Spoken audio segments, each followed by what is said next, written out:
Akhir November lalu untuk pertama kalinya astronot Badan Antariksa Amerika Serikat NASA panen lobak di Stasiun Luar Angkasa Internasional atau ISS.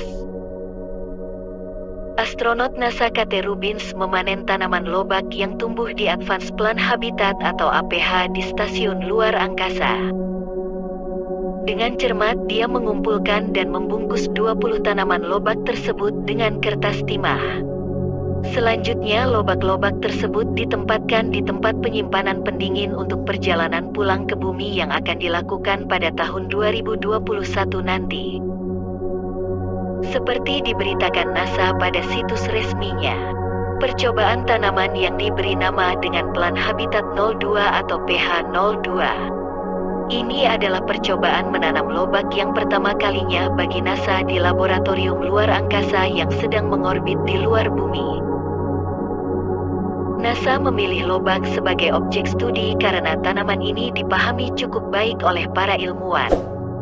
Selain itu masa tanam yang tidak terlalu lama yakni mencapai kematangan hanya dalam 27 hari. Tanaman ini juga bergizi dan dapat dikonsumsi. Menurut ilmuwan, tanaman lobak secara genetik mirip dengan Arabidopsis, yaitu tanaman berbunga kecil yang berhubungan dengan kubis yang sering dipelajari para peneliti dalam gaya berat mikro. Lobak adalah jenis tanaman yang berbeda dibandingkan dengan sayuran hijau yang ditanam astronot sebelumnya di Stasiun Luar Angkasa, atau seperti gandum kerdil yang merupakan tanaman pertama yang ditanam di APH. Dengan menanam tanaman tersebut di Stasiun Luar Angkasa akan membantu peneliti untuk menetapkan jenis tanaman mana yang dapat tumbuh subur dalam lingkungan dengan gaya berat mikro. Studi ini menawarkan variasi terbaik dan keseimbangan nutrisi bagi astronot dalam misi jangka panjang. Astronot NASA menanam tanaman segar di Stasiun Advanced Plant Habitat atau APH dengan menggunakan lampu LED. Ini untuk merangsang pertumbuhan tanaman. Sistem ini menggunakan lampu LED putih berspektrum luas merah, biru, dan hijau.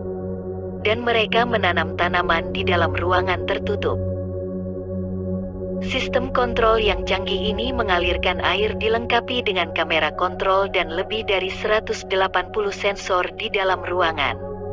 Ini memungkinkan para peneliti di Pusat Antariksa Kennedy NASA untuk memantau pertumbuhan tanaman serta mengatur tingkat kelembaban suhu dan konsentrasi karbon dioksida.